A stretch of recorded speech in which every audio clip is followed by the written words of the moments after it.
Assalamualaikum warahmatullahi wabarakatuh. Selamat pagi anak-anak semua. Gimana kabarnya semua, sehat? Alhamdulillah. Nah, sebelum kita mulai pembelajaran kita pada pagi hari ini, kita berdoa dulu ya. Berdoa menurut agama dan kepercayaan masing-masing. Berdoa dimulai. Berdoa selesai. Nah, sebelum kita mulai, kita absen dulu ya. Mas Eko hadir. Kemudian Alif hadir ya, hadir semua. Nah, sebelum kita masuk ke inti pembelajaran, di sini Bapak sudah menampilkan ada 3 buah emoticon.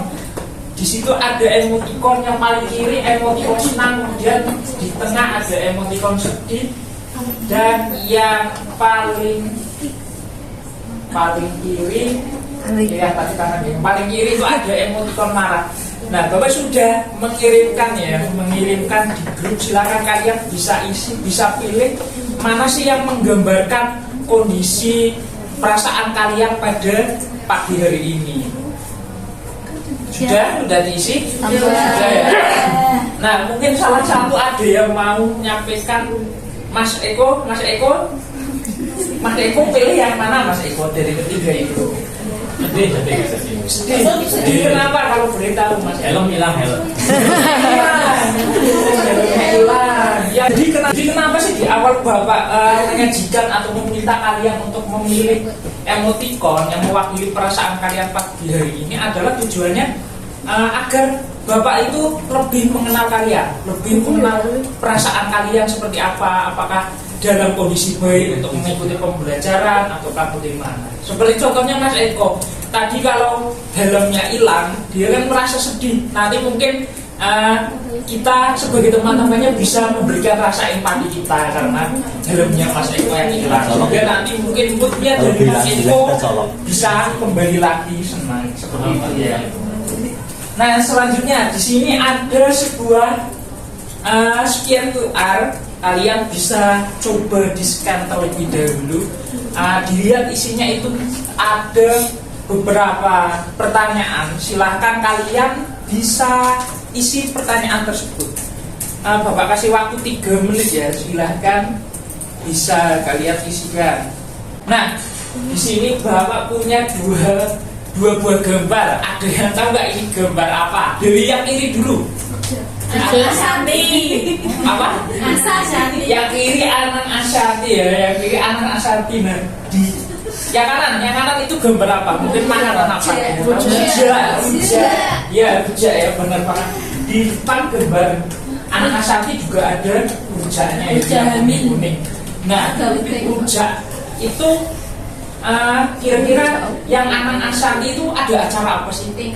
Tingkepan, betul sekali di awal. Nggak tahu tingkepan. Sedikit tak jelasin ya.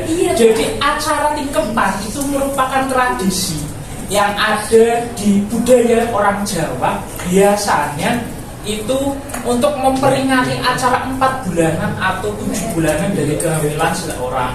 Nah, bisa dilihat itu Pak, ya sedikit mirip lah dengan acara mitoni, cuman di situ ada hidangan khasnya yaitu berupa rujak tingkepan seperti itu.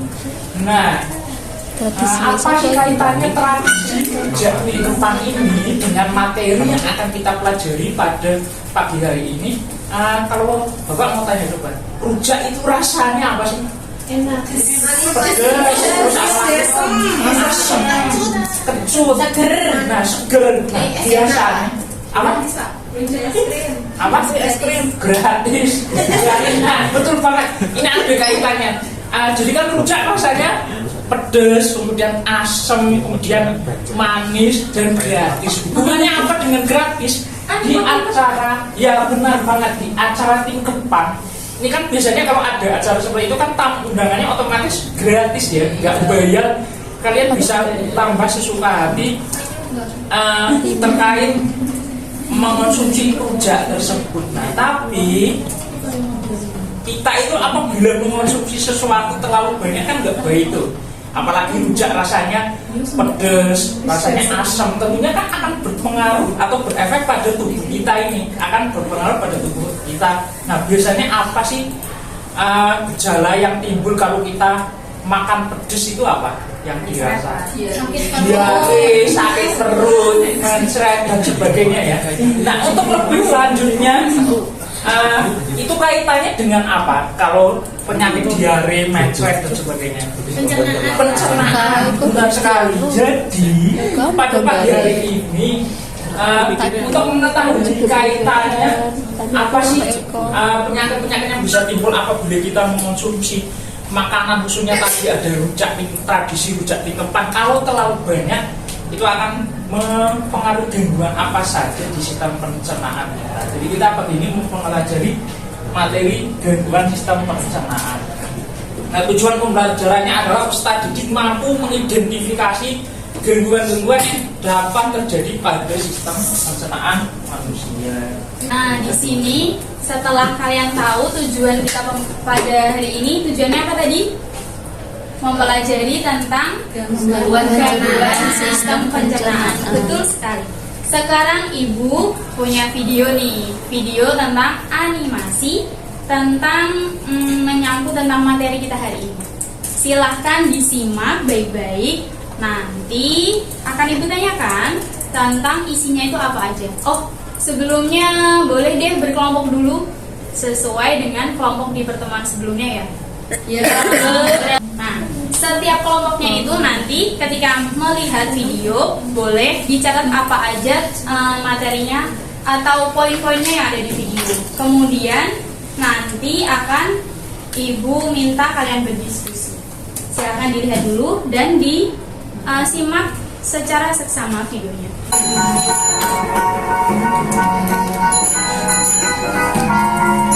Ayo yang belakang disimak videonya. Ayo yang belakang dilihat. Simak videonya. Nah, udah ya. Dari video tadi, coba kelompok 1. Tadi tentang apa? Videonya? Tentang apa? Anak yang Ya benar. Tadi sakit perutnya karena apa?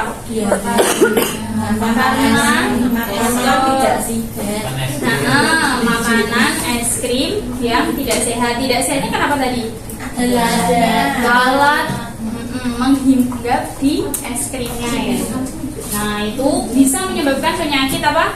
Diare. Nah, diare itu salah satu contoh gangguan pencernaan. Selanjutnya kalian tadi kan udah berkelompok masing-masing. Nah, itu akan membagikan LKPD. Silakan berdiskusi dengan kelompoknya. Kemudian mengerjakan di sini. Dilihat. Kalau jika ada kesulitan, kalian bisa melihat video atau artikel yang telah Ibu cantumkan di sini. Jadi referensi untuk mengerjakan LKPD-nya boleh melihat artikel atau video yang Ibu tayangkan di sini. Itu ya. Di sini nanti jangan lupa setiap kelompoknya sampingnya nama itu nanti ditulis namanya, siapa, perannya apa. Misal menjawab pertanyaan, jadi dibagi. Jadi setiap anggota itu harus berperan. Seperti itu ya. Ibu berikan waktu 20 menit. Sudah? Sudah selesai? Sudah, oke. Nah, Ibu tawarkan siapa yang ingin maju presentasi tanpa Ibu panggil? Saya, Bu. Oke, Mbak Dia, silakan. Ayo, Mbak Dia. Iya. Bentar, Bu, kalau bertanya. Ayo cepat. Iya, Bu.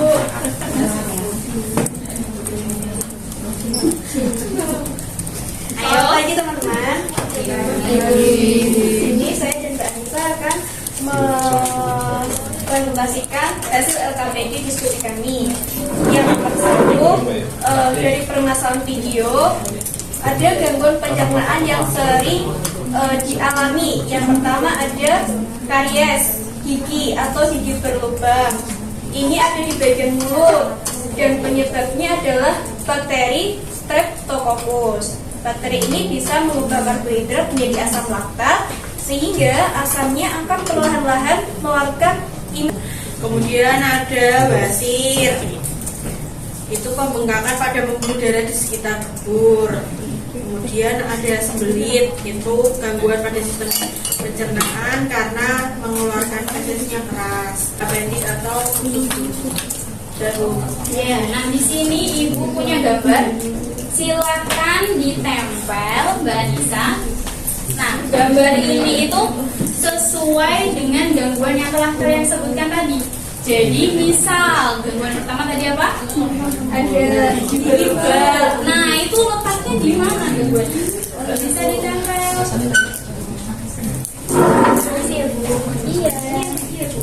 Ya, boleh itu pohonan. Tempel di mana? Ayo, kelompok lain harus dilihat ini kelompoknya. Disimak. Jadi ya, teman-teman kasih aplaus buat kelompok yang udah berani maju. Terima kasih Mbak Dia sama Mbak Anissa buat langsung kembali. Kalian sudah presentasi, sudah menempelkan juga macam-macam gangguan pencernaan yang dapat terjadi pada tubuh kita. Nah, di sini Bapak akan memberikan sedikit penguatan tentang salah satu gangguan pencernaan yang dapat terjadi. Kaitannya dengan tadi ya, dengan tradisi tingkepan rujak yang biasa dilakukan itu kan makanan rujak kan apa ya? Rasanya pedas, terus asam. Itu kalau kita mengonsumsi terlalu banyak kan juga nggak baik untuk sistem pencernaan kita. Salah satunya bisa menyebabkan diare. Nah, di sini yang akan kita bahas bersama-sama itu yang pertama ada definisi diare. Jadi apa sebenarnya itu diare, kemudian bagaimana sih mekanismenya kok bisa terjadi, kemudian jenis-jenis diare, kemudian ada gejala dan penyebabnya. Nah, yang pertama ada apa itu diare. Nah, diare menurut Departemen Kesehatan Republik Indonesia tahun 2011 merupakan penyakit yang disebabkan oleh infeksi mikroorganisme termasuk bakteri, virus, dan parasit. Itu salah satu penyebabnya ya, salah satu penyebabnya dari diare selain konsumsi makanan yang kurang higienis, kemudian intensitas makan yang mungkin tidak seimbang atau tidak teratur, itu bisa disebabkan juga oleh adanya bakteri, virus, dan juga penyakit. Kemudian yang kedua, menurut WHO, diare merupakan suatu penyakit yang ditandai dengan perubahan bentuk dan konsistensi tinja yang lembek sampai mencair dan bertambahnya frekuensi buang air besar lebih banyak. Nah, itu tadi sesuai dengan yang disampaikan oleh teman kalian ya, kelompok teman kalian, dengan frekuensi buang air besar yang lebih banyak. Sampai sini ada yang ingin ditanyakan? Nggak ada ya, paham ya. Nah, di sini mekanismenya, mekanisme bagaimana sih sebenarnya terjadinya diare. Kita runtuh dulu dari awal, dari apabila kita mengonsumsi rujak tingkepan di acara tingkepan yang terlalu banyak ya, terlalu banyak. Selain diare ini bisa menyerang lambung, itu diare juga bisa menyebabkan gangguan pada usus. Nah, ini Bapak akan menjelaskan di bagian usus ya, kenapa, bagaimana mekanismenya. Jadi kan apabila kalian mengonsumsi rujak tersebut terlalu banyak, itu karena pedas, kemudian asam, itu kan kondisi sensitivitas dari usus kalian itu beda-beda tiap-tiap orang. Nah, itu karena makanan yang terlalu pedas ataupun asam itu akan mempengaruhi sel-sel dinding usus, kemampuan penyerapan yang ada di dinding usus, khususnya penyerapan airnya. Nah, justru malah karena dipengaruhi oleh sensitivitas penyerapan air yang kurang, itu justru cairan yang ada di dalam usus justru disekresikan ke saluran yang ada di dalam ususnya, sehingga yang seharusnya misal kadar cairan yang ada di dalam usus ini misal berapa mili itu jadi tambah berapa mili, sehingga nantinya pas keluar dalam bentuk feses itu akan lebih banyak cairan atau kondisinya cair seperti itu. Sampai sini paham terkait mekanisme dari terjadinya diare. Paham ya? Paham. Baik, akan Ibu lanjutkan. Selanjutnya yaitu klasifikasi diare. Ada berapa di sini? Tiga. Ya. Yang pertama ada diare akut, diare kronis, dan disentri. Nah, diare akut, diare yang terjadi secara mendadak dan berlangsung kurang dari 2 minggu. Gejalanya seperti tinja cair dengan disertai lemah dan kadang-kadang demam atau muntah. Biasanya berhenti atau berakhir beberapa jam sampai beberapa hari. Yang kedua ada diare kronis, merupakan diare yang melebihi jangka waktu 15 hari sejak awal diare berdasarkan ada tidaknya infeksi. Yang ketiga disentri, merupakan diare yang disertai darah dan lendir. Ini ada gejala diare. Yang pertama ada perut terasa mulas. Yang kedua tinja encer atau bahkan berdarah. Yang ketiga mengalami dehidrasi. Yang keempat pusing, lemas, dan kulit kering. Yang kelima suhu tubuh yang meningkat. Penyebab diare yang pertama ada bakteri dari makanan atau air yang terkontaminasi yang tidak higienis, virus seperti norovirus atau rotavirus. Yang ketiga ada parasit yang merupakan organisme kecil yang ditemukan dalam makanan atau air yang terkontaminasi. Seperti tadi makanan rujak ya, kalau rujak di tinggepan itu kan biasanya yang buat ibu-ibu ya, dan juga kan biasanya banyak partai besar. Itu kan kita nggak tahu ya kehigienisannya. Kemudian intoleransi atau sensitivitas terhadap makanan. Penyebab yang lainnya ada alergi makanan, efek samping dari obat-obatan tertentu seperti antibiotik atau obat kanker dan antasida yang mengandung magnesium. Nah, anak-anak, dari materi tadi yang sudah dijelaskan oleh Pak Radif dan Ibu, ada yang bisa menyimpulkan pembelajaran pada materi sistem pencernaan? Ada yang ingin menyimpulkan? Ya, silakan Mbak. Ya, jadi kesimpulan hari ini adalah gangguan yang terjadi pada sistem pencernaan. Salah satunya itu ada diare yang disebabkan oleh bisa infeksi bakteri, virus, dan juga parasit. Terima kasih pada Bapak Us. Beri aplaus buat Bapak Us. Jadi benar ya, kesimpulan pada pembelajaran sistem pencernaan ini adalah gangguan yang bisa terjadi di sistem pencernaan itu salah satunya diare yang disebabkan oleh bakteri, virus maupun parasit. Nah, ini Ibu ada kuis, silakan kalian scan barcode-nya. Ibu beri waktu 5 menit. Untuk tugas ini dikerjakan secara berkelompok. Tugasnya yaitu membuat infografis atau video yang berisi yel-yel atau artikel tentang gangguan pada sistem pencernaan, penyebab dan cara pencegahannya sesuai kreativitas peserta didik. Jadi kalian secara berkelompok memilih salah satu bentuk tugas yang menurut kelompok kalian itu kuasai, ya. Untuk video berisi yel-yel ini diberi waktu maksimal 5 menit.